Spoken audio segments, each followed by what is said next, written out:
জীবনে ভাবছিলাম কত সুখে না আল্লাহ চলাবো, কিন্তু সুখটা জীবনে পাইলাম না।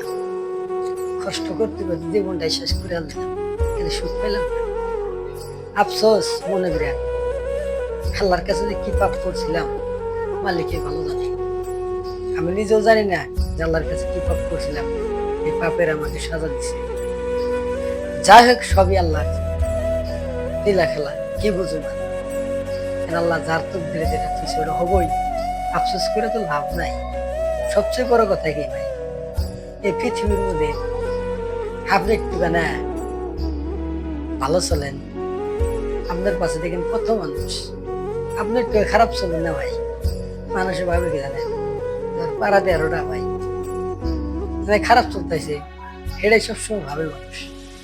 যাকে আল্লাহ পাক যা করে সব ভালোর জন্য করে। কষ্টে আছি বেজান না, আল্লাহ অনেক সুখে রাখছে। সবাই দোয়া করবেন আল্লাহ পাক যেন চলো আমার সময়